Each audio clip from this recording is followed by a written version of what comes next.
The Arizona Diamondbacks are clinging on to that playoff spot, and they're doing it on the strength of their pitching. That doesn't sound like the Diamondbacks. I'm Steve Zinsmeister with Alex Weiner. He covers the team at ArizonaSports.com. Pitching. Not exactly the thing that the Diamondbacks have been lauded for over the last couple of years, and certainly not even at times this season. We've talked about it at length. 2 great starting pitchers, not a lot else in the rotation. They completely revamped the bullpen. Some of it has been hits, some of it's been misses, but in terms of the last week or two and in the month of September, really, really strong performances out of the bullpen, especially. Yeah, kind of going over the pitching. You're right. It's sort of, we're waiting for the Diamondbacks to have like a week where everything is perfectly clicking. We got a few earlier in the season, but right now the offense has been stumbling a little bit. The starting pitching, when it's not Merrill Kelly or Zach Gallen, has been stumbling a little bit, but the bullpen has been excellent, and their top 2 starters have been excellent, at least their last starts. So yeah, it's sort of kind of up and down as far as what has been working for this team. But you're right. That's kind of going over in sort of bigger picture with the top 2 starters, and especially Gallen. We didn't talk since he threw a complete game shutout, the first of his career, at least for 9 innings against the Chicago Cubs. Big game on the road. He hasn't been as good on the road as he has been at home. He was coming off of his worst 2-start stretch of the season, and he delivers an absolute gem. He's going to go today on Wednesday against the Mets. And what the Diamondbacks have done as far as sort of mapping out where their starting pitching is going to come, they have 16 games going into today's matchup. It seems like that they're going to ride Gallen and Kelly for like 8 of them based on where their off days are. So it'll be Gallen and then Kelly to end the Mets series. They have a weekend series against the Cubs where those 2 are not going to be available, presumably. But then a day off, and then they have 2 big games against the Giants next week, and that is lined up to be those 2, and then you keep going from there. So yeah, it's been good at the top of the rotation. Other than that, Dodgers series and that one start from Gallen with the Orioles, and we can get more into Gallen Cy Young stuff right now, I suppose. But yeah, they're going to be leaning on those 2 guys, and it's going to be up to them. Whether they make the playoffs or not is going to be determined by can they win 8 of those, or 6 of those 8 games, or 5 of those 8 games, or 7 of those 8 games. I remember reading in one of Tony La Russa's books, it was about the 2011 season with the Cardinals, where they had one really good pitcher, and that was Chris Carpenter. And then they had a couple of okay guys, like Kyle Loge was in there, a couple other guys who Wayno hurt that year? I don't remember if he was all that great at that point, but yeah, no, it was basically Chris Carpenter's show. And I remember La Russa said that at the All-Star break, he evaluated where guys were going to pitch. He basically started by placing Chris Carpenter on the last game of the year because he kind of figured it might come down to that. And so I wonder to what extent the Diamondbacks were able to do that. Now, what you're talking about is a little different. You have 2 guys you trust, and you're trying to get them in as many times as you can, not necessarily trying to line it up with the end of the season. They might have done that too. I'm sure they have one of those 2 guys lined up for the end of the season, because Torey Lovullo has said this multiple times throughout the year that their season is going to come down to the 162. And look, they're going into today's action. They are 1 game ahead of the Cincinnati Reds, who own the tiebreaker over them. The Marlins also own the tiebreaker over them. The Giants right now own the tiebreaker over them, but they have 2 games, and if the Diamondbacks win those 2 games, then they'll take it right back.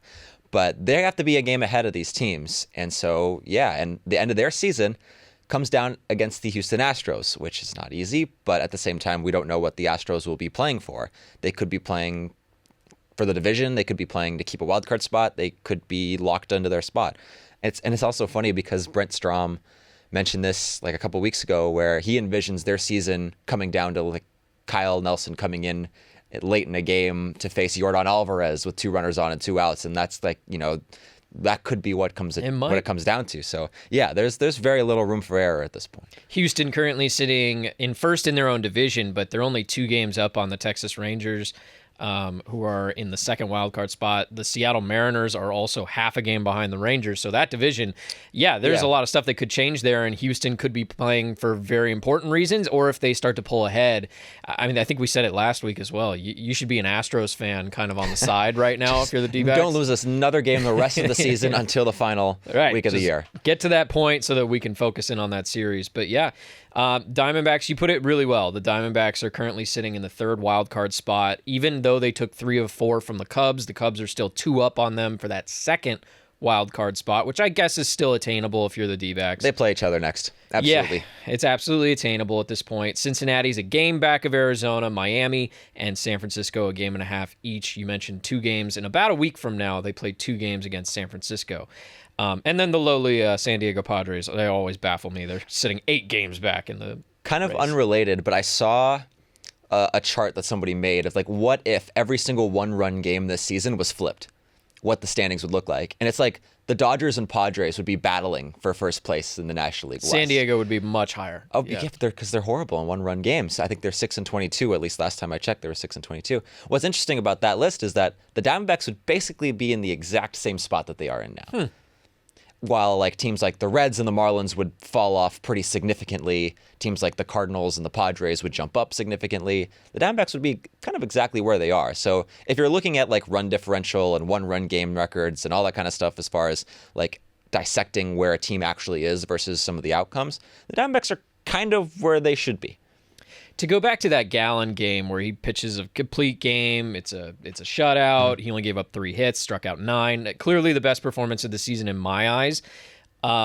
It's kind of unusual in a couple of ways. Number one, it's coming off of your worst 2-game stretch as a starter of the season, like you mentioned. But also, too, Zach Gallen does not go 9 innings. I mean, he doesn't get a lot of these opportunities where Torrey gives him the ball and says, hey, you keep it. He had never done it in his career. Yeah, looking at just this season, typically when he gets to the 6-7 inning mark, that's about it. And so to see him go not only 8 innings and then possibly throw a closer out there, they let him go the full 9. That seems like a statement in and of itself that, hey, we don't just need you to get right. We need you to know that we're relying on you to be this if we're going to be a playoff team. Absolutely. They have to ride these 2 guys. They have to absolutely lean on them to go as far as they can. And part of that was Gallen was super efficient in that game. The fastball was working really well. He was getting out of innings relatively quickly. So he wasn't like going into the 9th inning with 105 pitches. But at the same time, they had a choice to make because he walked the second batter of the inning. That could have been the time where they go to the bullpen because he was up at around 100 pitches, I think a little over 100 pitches at that point. But that's sort of a statement as far as like where, what the mindset is for like Torey Lovullo in that dugout when those, top 2 guys are going out there and they look as good as they do. Even if they're up over 100 pitches, they got to lean on them. And obviously that's been conventional baseball wisdom for forever. But today it's a little bit different. And with this team specifically, it's been a little bit different. But, if Gallen goes out against the Mets and he's at 100 pitches going into the 8th inning, but he's looked terrific, are they going to let him go and finish the 8th inning and then turn it over? Like, what is that going to continue to look like? Because in one game, that's sort of the messaging that they sent. But at the same time, I don't know how they're going to manage this continuously. It seems like they'll lean on him, but that's something that we'll have to continue to monitor. Let's talk about the bullpen a little bit, because I look at Paul Sewald's numbers as the closer of the Diamondbacks, and while, yes, he's pitched in 13 games and he's got 12 saves, it can't be all bad, right, if that's the case. However, when you dig a little deeper, it's the 3.86 ERA is fine. The 1.71 WHIP is not good. He's walked guys at a higher rate. The strikeouts aren't plentiful. They're fine. So Sewald is getting the job done sufficiently, I think is the case. But so many other relievers have made a great case for themselves in just the past 2 weeks. Kevin Ginkel's been great all season long. They've gotten really good performances out of, newbies like Saul Frank as well. And so the bullpen really starting to shine at a time when it's most imperative. Yeah, it's keeping them in this. It's not like an overstatement to say like when on the starts that you're not getting that kind of length out of, and they haven't really. Think of the series opener against the Mets this week, where Zach Davies struggles early, doesn't give you length. By the 5th inning, he's out. They were able to bridge the gap together to basically shut down the Mets offense, come back and win that game late. And that's not something we've seen all season from this bullpen, but right now it seems like the way that they're using everybody makes sense. And they're getting a lot of great performances. You mentioned Saul Frank, 3 scoreless outings so far for him. Ryan Thompson, who the Rays kicked to the curb, has been really terrific for them in a limited role. Ginkel's been terrific as the 8th inning guy. You mentioned Sewald. I think Mike Fitzgerald was just on the radio and they described it as the Paul Sewald experience, which is not something that is necessarily ideal, but he's getting the job done. It's funny. Have you seen that meme where it's sort of like Kevin Cash like crying about like all these different analytics, and then it's just Torey Lovello next to him being like, "Lol, it's time for Paul Sewell to pitch," or something like that, because like the peripherals haven't been there. He's walking a ton of guys. A lot of guys are getting on base, but at the end of the day, he's been getting the job done. So, you brought in a closer to be in high leverage situations and get outs when they need to, and he has, even if it hasn't been pretty. So everything's sort of falling into place, and the bullpen right now, I think it's been as good as it's been all year. Going to last night's game, over the previous 7 games, they had a 1.47 ERA. That was the best in the major leagues during that stretch. And then in yesterday's game, again, not a long start for Ryan Nelson. They have to go to the bullpen early. And a solo shot in the 8th inning by Francisco Alvarez off Scott McGough was the only run that they gave up. So again, it's been needed because they need like a lot of these different areas to kind of work in tandem. And when they don't, they have to lean harder on the one over the other. They've been leaning on this bullpen recently, and it's been working, which has not been the case the entire year. We talked a lot over the last couple of weeks about the expectations and whether or not this team is going to call up top prospect Jordan Lawler. They did that. They did it a little later than I anticipated, but they did it nonetheless. Small sample size. He's only got 13 at-bats, but Jordan Lawler's off to an incredibly slow start in terms of offensively. I think that he's opened some eyes with his defense, especially in the first couple of games. I thought he made some really fantastic plays. He has shown that he can be a problem on the base paths. He has his first professional steal. He has his first professional hit. But he's 1 for 13. Is there anything to be concerned about in the role that they're asking him to fill, and him so far just not being great in the first couple weeks? I mean, there's always concern when you bring up somebody who's 21 years old and throw him into a playoff race. I mean, that's a lot to put on somebody. He seemed as ready as anybody, given what he was showing at AAA, especially offensively. So far, he's held it down on defense. They've taken a little bit of pressure off of him late in games by putting like Perdomo at shortstop and Rivera at third base. But offensively, it hasn't happened yet. It doesn't mean it's not going to. I mean, there's scenarios where he's cold for the rest of the season, and that's just something that they're going to have to work around. And then he comes back next year having made adjustments to major league pitching, and he's great. There's scenarios where he has like a 10-game hitting streak over the next 10 games and is terrific, and then he hits a lull next year when the league adjusts to him. It's sort of the back and forth with the young players, and with this team relying on so many of them, there's going to be lumps, and right now that's what we're seeing from Lawler. I don't think it's like anything. It's only been 13 at-bats, so it's hard to take too many, crazy, takeaways from that. He's swinging and missing at a few breaking balls. I mean, that's something that we've seen in the minors too. So I don't know. I don't know if it's enough at-bats to have too many, major takeaways from that. I would just say give it a little bit of time, but ultimately they don't have time right now, so they're going to manage this the way that they best see fit. 2 games left against the New York Mets in their 4-game series. So far, they've split it 1-1. You mentioned Chicago. They're going to be coming to Chase Field for the homestand that starts on Friday. The Diamondbacks play Chicago on Sunday Night Baseball on ESPN, which is something that the team hasn't done in quite some time. All eyes on the Diamondbacks for the first time in a long time, it feels like. May 13th, 2018 against the Washington Nationals. That was at Chase Field. What year was it? 2018. 2018. Okay. Man, so, that has been a while. Since it has been a long time, I wanted to quiz you a little bit because this is a huge game. It's much different circumstances. That was a May evening game between 2 teams that had gotten off to really hot starts. This could be a wild card defining game depending on how the next couple of days go for both the Diamondbacks and the Cubs. The Cubs lost last night to the Rockies. Both teams have a lot of excitement with young prospects coming up. Pete Crow-Armstrong just came up for the Cubs. He was their top prospect. We talked about Lawler. So very different circumstances. But I was curious, how many of the Diamondbacks starting 9, there's no DH, could you name from that starting lineup? So this was early 2018. 2018 Diamondbacks. I'm going to embarrass myself with this quiz. All right, so 2018 would have been after they traded Goldie, right? Was that 18 or was that 17 or 19? I feel like that was... They traded Paul Goldschmidt going into the 2019 season. That was in 19. Okay, so Goldie's in the lineup. Correct. Jake Lamb Is he in He's the not lineup? in the lineup, no. Was he on the team that year though? Yeah. I feel like okay, so he just got a day off. Man, the one guy I picked. Catel's in that lineup. Cattell is in that lineup, the only remaining player from the current team. Yeah, he has to be. Let's see. Playing shortstop, Gosh. too. Oh, interesting. They were running out a bunch of different catchers around that time, I feel like.